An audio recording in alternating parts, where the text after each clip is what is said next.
City, Alabama. It's the most Hemi motors I've ever seen in my life in this place. The Welborn Muscle Car Museum. They're letting us park the car out front, and then we're going to do a video of the whole place.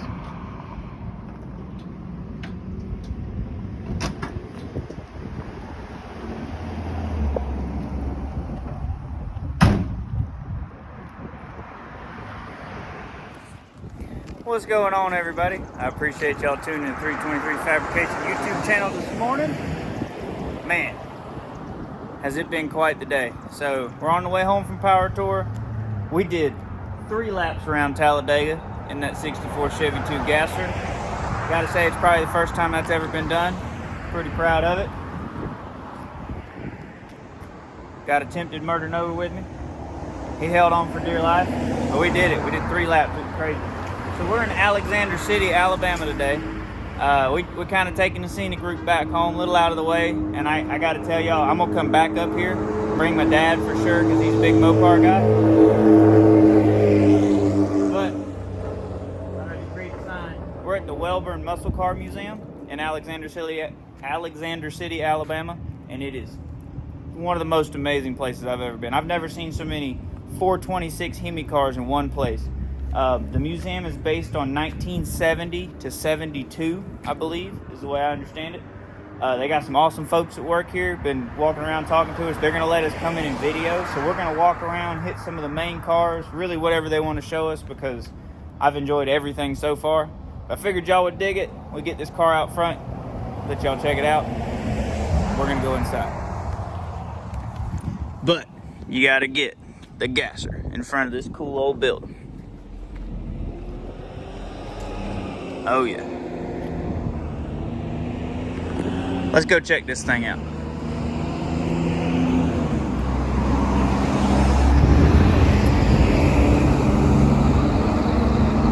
So when you pull in, the parking lot's right here next to this cool old service station. Uniroyal sign, these killer lights on this place. And then there's the building. This building is just awesome in general. The K&K Daytona, the racing team right there. That car's been to Bonneville. That's the truck they used to pull it with. We're gonna go inside.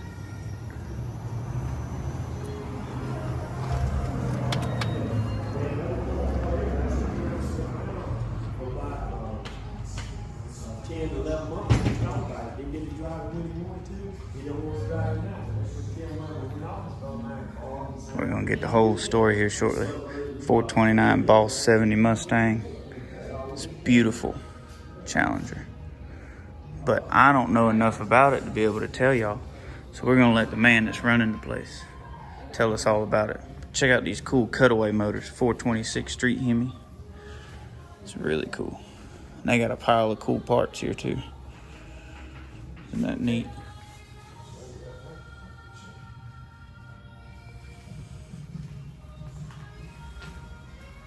$440. Look at that.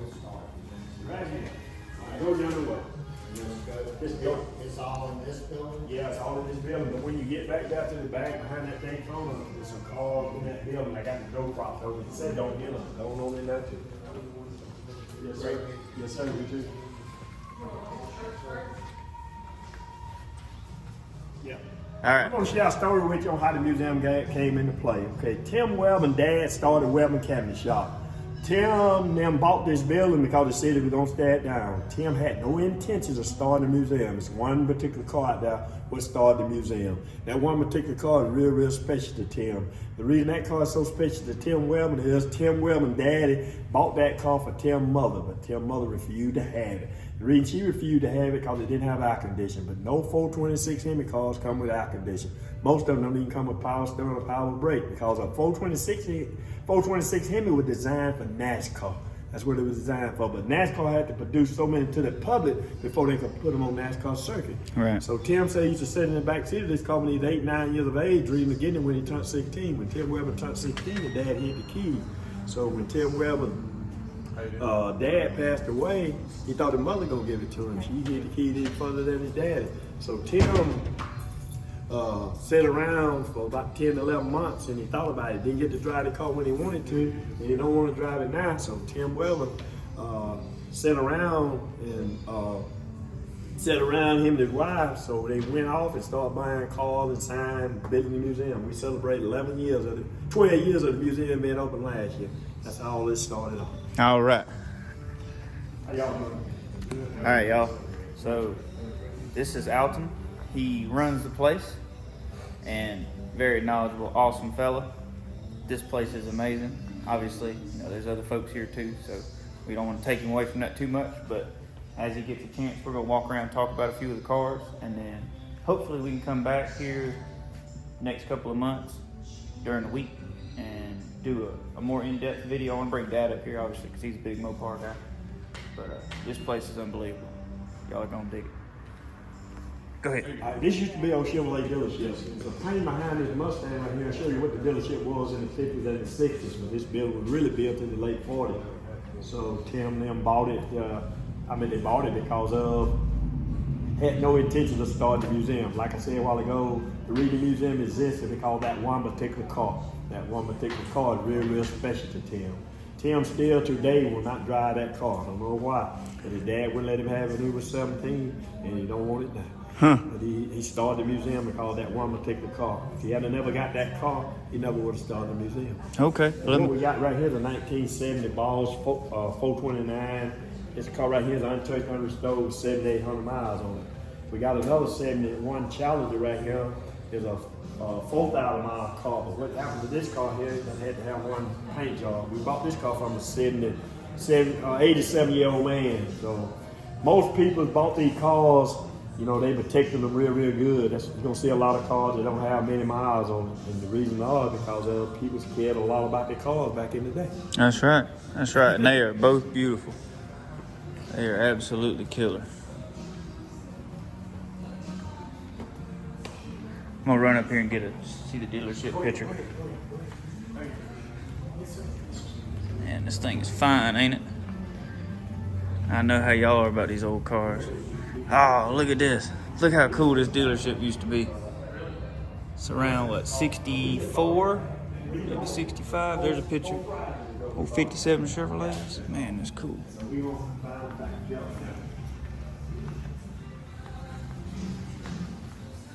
Here's where the magic starts. Look at this here. All right, the key to it is this what's so funny about this right here. Tim, I can't get Tim to answer this question for me. Tim dad did not trust Tim with a car back in the day. But them motorcycles up there, the motorcycle that Tim Weber rode during the school days. His daddy trusted him with a motorcycle, but they did not trust him with that 426 Hemi car. But what we got right here, the 1971 Charger 426 Hemi.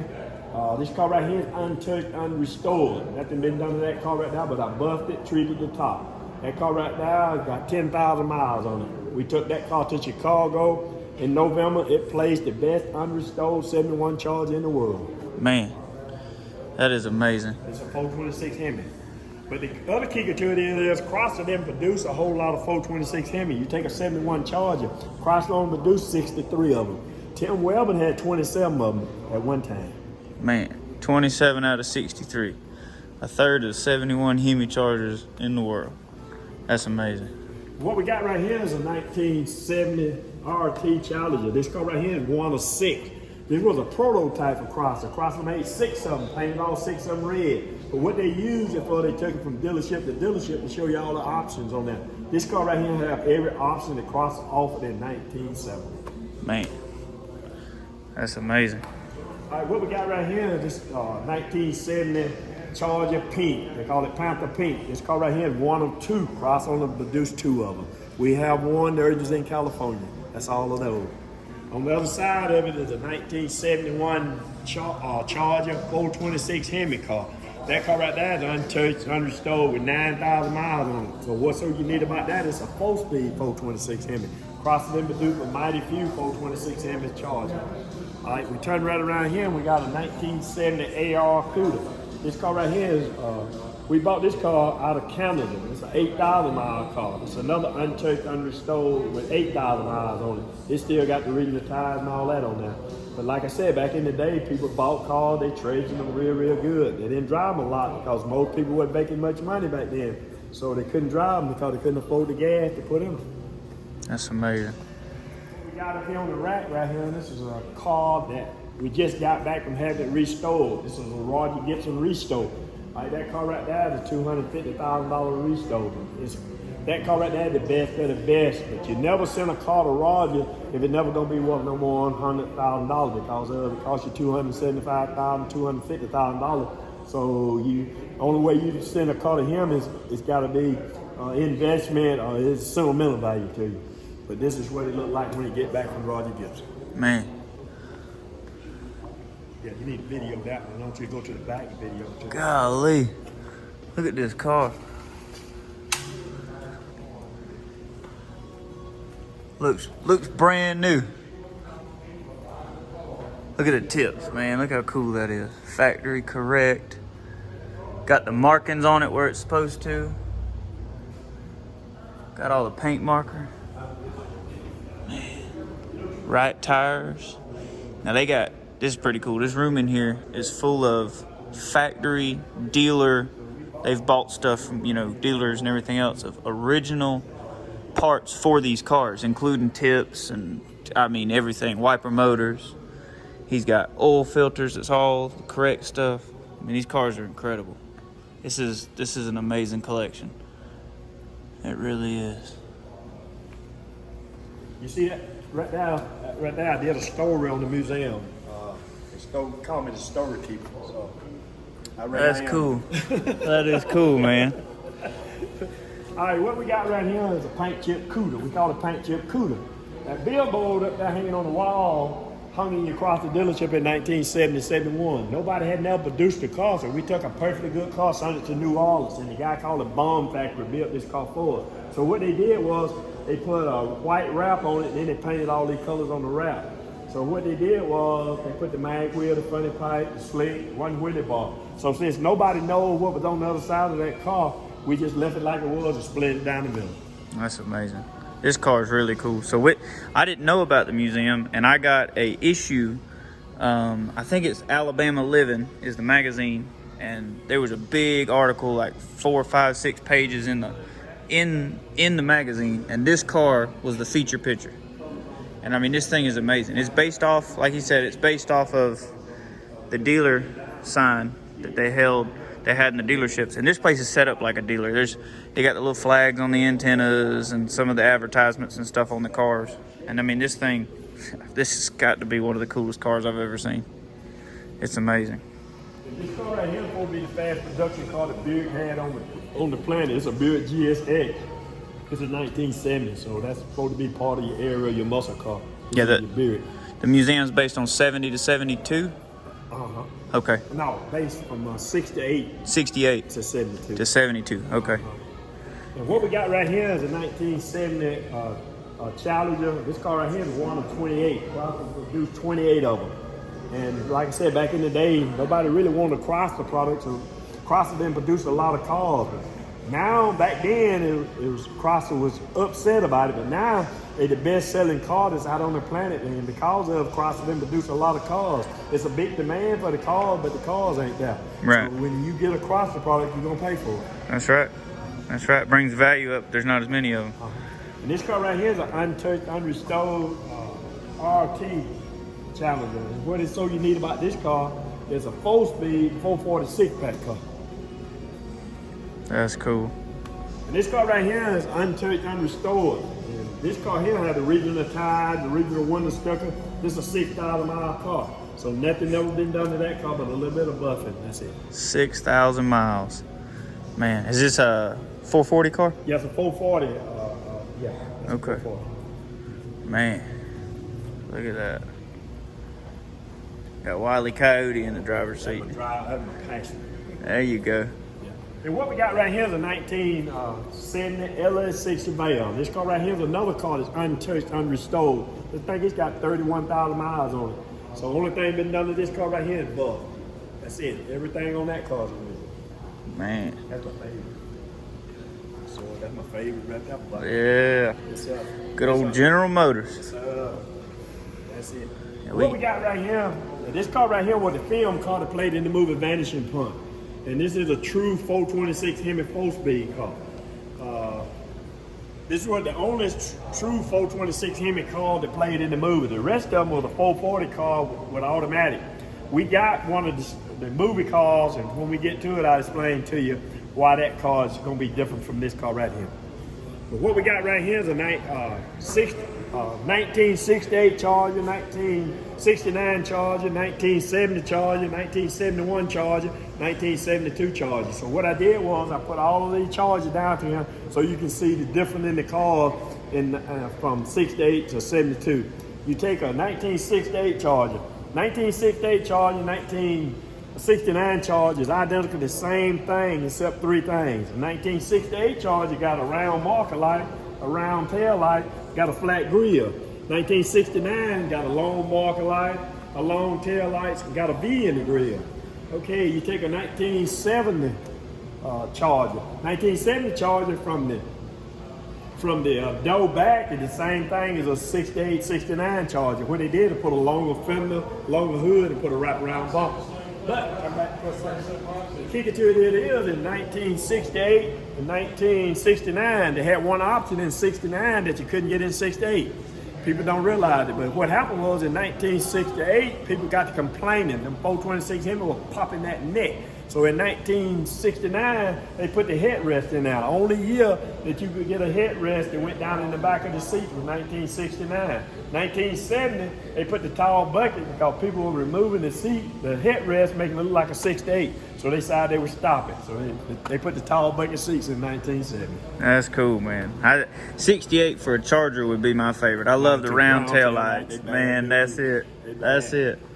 Okay, you take a 1971 Charger. 1971 Charger is the only year they put that marker light in there. 1971 is the only year they put the two fins in the door. 1971 to 72, it's back to again, three changes. 1971 is the only year they put that marker light in it. 1972 got the same marker light as 73, 74. 1971 got two fins in the door. 1972 got five, they turned the other way. The other thing they done was the bumper on the 1971 and the 72 is identical the same thing except one thing. 1971, the jack went right here. 1972, they cut a slot, changed the head of the jack. They cut a slot in the bumper, so they changed the head of the jack. That's the only three changes they made from 71 to 72. Yes, hungry. You're very, very right. Man. Golly. Street Hemis everywhere. Yes, sir. This place is amazing. All right, we just went to Daytona Dodge and picked this car up. Tim had this car for years, but he sold it to the guy in Daytona Dodge. So yesterday was the first time this car been back in the museum. And this car right here is restored Daytona. Daytona, Dodge made your Daytona, Plymouth made your Superbird. They made these cars for NASCAR. They had to produce so many to the public before they could put them on NASCAR circuit. That's how your Superbirds and your Daytonas came into the play. All right, the most car that Chrysler made in 1970 was a Superbird. They made 1,972 Superbirds, but they only made 492 Daytonas. That's really the Daytona sale for so much more than a Superbird because they're more around. Man. What we got right here is the 1971 Cuda. 1971 Cuda is the most desired car out there. It's the most high-priced car that Chrysler got on the planet. A 1971 Cuda back in the day was $5,043.50. Now 1971 Cuda is selling from $1 million to $1.3 million. That's a hard top. They made 109 hard tops and they made 14 convertibles. So if you got a 1971 Cuda that's convertible, they selling from $3 million to $6 million. That's amazing. That's a pile of money. Yeah. And right here, what we got is the 1970 Cuda. That's the 71 Cuda. On the 1971 Cuda, it's got the billboard. 1970 Cuda got the hockey stick. We call it hockey stick. 1970 was the only year that you could get a shaker paint the same color as the car. Okay, what happened was they went away from this right here because if you drive this car about 12 o'clock in the day, the reflection from right there hits you right there and you can't see. So that's the reason they went with the matte black, so you can see where you're going. Man, that's cool. And what we got right here is a 1973 American motor called Javelin. You know, everybody think that Chrysler was the one produced Jeep, but American Motors is the one that started making Jeep. So that's how your Javelin came into play. Chrysler bought out American Motors. So now what's happening is your Javelin then started rising on up because they're part of a Chrysler product now. So what happened, but you want to get a Javelin, you want to get it all intact because nobody producing any parts for a Javelin. So what you want, this car right here is very rare. The reason this is a little rare, it'd be all right. The reason this car is a little rare is because this is a 4-1, it's a 4-speed with air conditioning. Man, I bet it'll roll too. It rolls pretty good. This car right here is a bond find. We found this car in Dallas, Texas in a bond. It's untouched, unrestored. Everybody want that bond find now because of the kicker to it is you can restore a car 100 times, but you can never bring it back to being original. A car's only original one time only. So everybody want to find these bond finds. That way they bring in more money. You take this car right here, it's probably worth about $200,000 dirty, just like it is. It's amazing too. I mean, it is untouched. 426 Hemis. Yes, sir. And this, I mean, it's still got the dust and everything on it. Look on the back, it's got the cat track where it Cat was tracks, man. Look at there. Sure does in the glass. Got cat tracks, and it's a pistol grip 4-speed car. Man, oh man, I love it. What we got over here, this is a movie car. This is the other part of the Vanishing pump. This car right here is the really actual car they did the movie with. So what they did was they clear coated this dirt on this now, so every time they did the movie, it had the same amount of dirt every time that they filmed it. That's cool, and it is too. It's the back of it's real dirty, but it's neat, man. I mean, that's just. And this right here is a 1970 Judge. This is supposed to be the fastest production car that Pontiac had on the planet. But the thing about Pontiac and your Judges is Pontiac really and truly was the only one that kept the 70 thing going. No matter what color Judge come, they're gonna have weird looking striping on it, like the 70 thing. No, I don't care what color they come, they're gonna put different color striping on it. So they holding it better than any other manufacturer in your 70 thing. This one right here is the top of the top. This is one of the highest cars that Tim Welborn owns. This is one of the best of the best. And what's so unique about this car, this is the only surviving race car that's untouched, unrestored. So when Nascar abandoned this car, these guys took this car to the Bonneville salt flat and it broke 28 land speed record. This car went 221 miles an hour 28 times. So it's one of the best of the best. Man.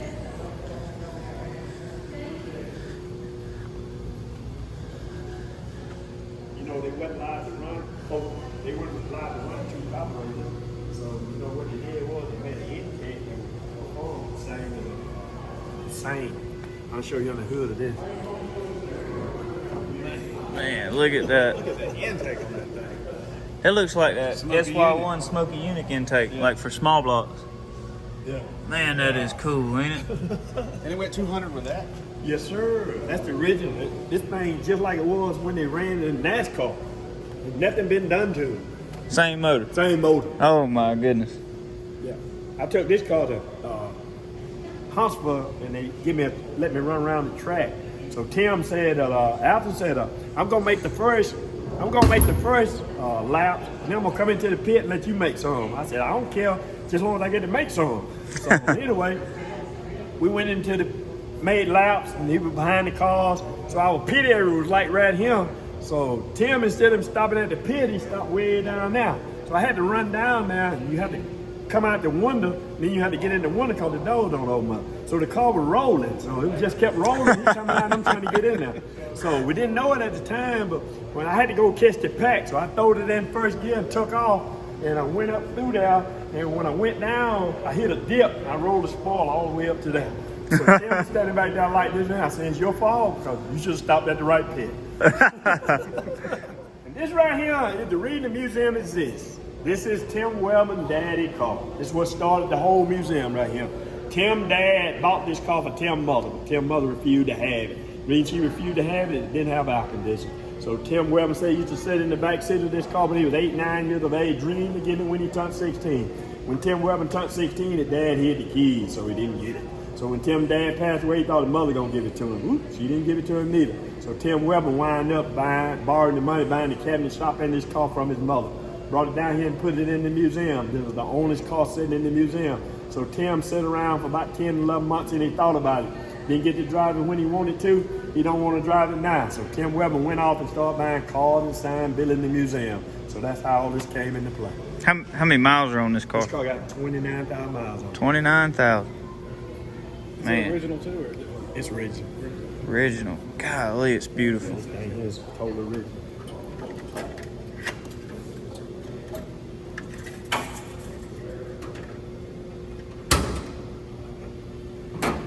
Golly.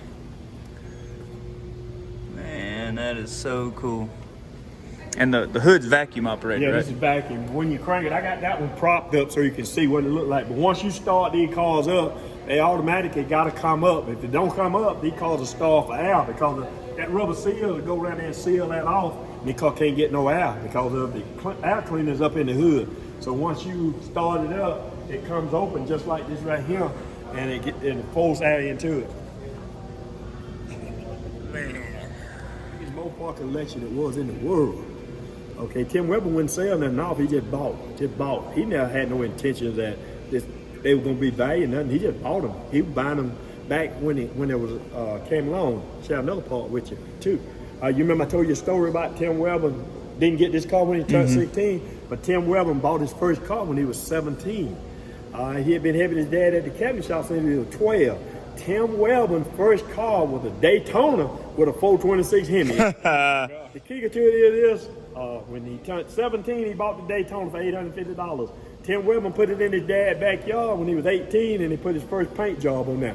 Tim Welborn still got that car today. And that car is worth $500,000, so $850 turned into $500,000. That's pretty good. Pretty good investment. That's amazing. So that's how all of that worked out. Yeah. Man. And the reason, other reason is the reason you see so many 71s, 69s, 68, and 70. It's a reason for that. All right, Tim's first car was a 1969 Daytona. All right, Tim's second car was a 1970 Charger. And that car he still got too. That's the car he dated his wife in. So he still got that car. Okay, 1971, reading so many 71 is his dad's car. So that's reading Tim go for 68, 69, and 70, 71. 68, I don't know, it just, 68 is a part of 69, the reason he catered towards 68. 68 ain't really nothing special, but 69, 70, 71 is it. That's cool. That's cool. And this car right here is just, it's just a 426 Hemi. You see a lot of 426 Hemis. And the kicker to it is Chrysler built 63 Chargers with a 426 Hemi in there. Tim Welborn got 27 of them. So he got the market. That's where you see so many 71 Charger 426 Hemi in here. 71, 71, 71, 71, 71, 71. You said just a 426 Hemi. Just. Yeah. Just a 426 Hemi. We have so many of them. It is. You see the cars right there with the hood up? The reason them cars that got the hood up is month before last, on the 26th, we celebrated 426 Hemi Day. So all of them right there were 426 Hemi. So I'm still celebrating 426 Hemi. I got you. I dig it, man. That is This car right here is a 1970, 71 Plymouth GTX. And what's so unique about this is another car that's been restored. I'll show you on the hood of a car that's been restored, what it looked like when it's been restored. brand new. 446 pack. And this car right here is one of 73. That's another one of them fall back across. They didn't produce a lot of cars, you know, even in your Plymouth line, even in your Dodge line. They didn't produce a whole lot of them. And the reason are, like I said, that nobody really want to cross the product. But like I said, now it's a big demand for them, but the cars ain't there. So that's the reason people will pay stupid money for a cross the product to stay at that. All right. That car right there, we do not own. The state of Alabama still owns it. We don't own that car right there. I own this car in this building I'm not supposed to drive, but every now and then, that's reading it up there. I'm on house arrest. What happened was that car used to sit in the floor right here, and I come in during the week and I'd be sort of a little bored. So what I would do is put me a battery in there and I'd go out that door right there, and I would go up through there. Just as sure as I went up through there, somebody gonna come out of one of them side roads. Man, they be speed. So I turn the light and the siren on, and I pull them over. Man. They be sitting there, they be shaking so bad, man, it's pitiful. But I be laughing so hard, I can't do my job like I need to. So I turn that thing around right quick, and I bring it back, and I put it up. So Tim said, caught me one day. He said, Alton, I tell you what, I said, you gonna go to prison, you gonna go to jail, because you're gonna pull an off-duty police over one day, and they gonna take your butt to jail. So he decided he put it up there, and I can't drive it no more. And that's another 401 4-speed car. That's automatic. Oh, that's automatic. Okay. That's a 401, but it's automatic. They use automatic back in the day. I actually state they come through here pretty regular messing with me, and you know I get along with them. I always have some donuts and coffee because I don't never know when I might need it. so I have that's right. Donuts and coffee. But anyway, I asked them. I said, "Man, when y'all stop somebody, what did you do?" And they said, "I'm gonna tell you something. I ain't supposed to tell you this." And I said, "We would stop them. We would put them on the ground, make the head go down in the dirt, and we make them sit down till a car come and got them." I said, "Oh, I'm glad it wasn't me." I guess you couldn't put him in. Oh yeah, it's a two-door. That's right. No. All right, what we got right here is another AR CUDA. This car right here is another untouched, understowed AR CUDA. And, you know, this one got all the options, like your lubes on the back. But AR CUDA. Everybody talk about AR CUDA. You take an AR CUDA and a TA were designed to go to Florida to run into Trans Am racing. So what they did was they put a 4-speed, brought the exhaust out the side, put a 346 pack, put a fiberglass hood on it. Okay, AR CUDA mean All American Racing. TA mean Trans Am Racing. So that's how that came into play. That's cool, man. And that's old Ricky Petty 43 car right there. It's up there for a reason too. I got it pulled over in that one right there. So he had to put it up there too. I don't put him no slack. Oh man. You take this right here, this is a 1970 Duster.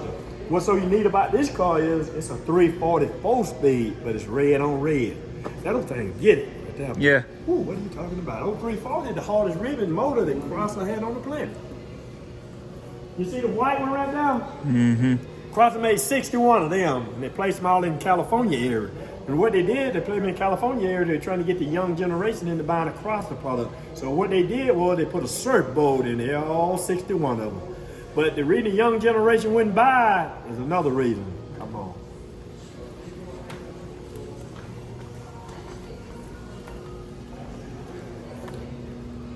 The reason the young generation wouldn't buy this car right here is because they went way back into the 60s. They went on by the 70s and they put shag carpet in it. It sure does, don't it? Man, look at the door panels.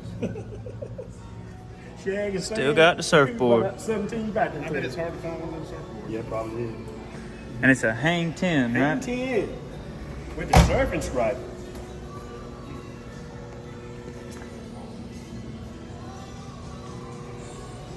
And this is a Boss 302. You know, Boss 429, Boss 302. The Boss 302 crosses, Ford just sent them on out because they didn't have to do no modification. But a Boss 429, they had to move the wheels off. You remember a while ago I told you about a Boss, you walked up to a Boss 429, a Boss 302. A Boss 302, the wheels is tucked under there. Boss 429, it sticks out. Because they had to widen the whole suspension to get that motor to go down. Oh, wow. I did not know that. Did not know that. That's cool. Yeah, they had to cut the shock towers. I'll show you right here on this one. Then we'll go back up there. See, a Boss 302, the motor just went down in there. Boss 429, they cut this out, brought that shock tower, and it's sitting right there.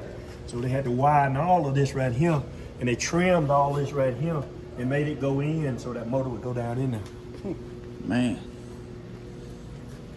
This is This something is another that, untouched, understowed. that's amazing. Yeah, this has got the louvers and all that stuff on the back. Yeah, I dig it. I do. And And that right there is a W30. That's supposed to be the top of the line of your muscle car. But you take a W30, you take a regular 442. A regular 442, how you tell a W30 from a regular 442 is one thing. A W30 is supposed to be a little bit more high class car. So the way they separated the W30 from a regular 442. A regular 442 has got a black fender well, while your W30's got a red. I'm gonna raise it so you can see it. All right.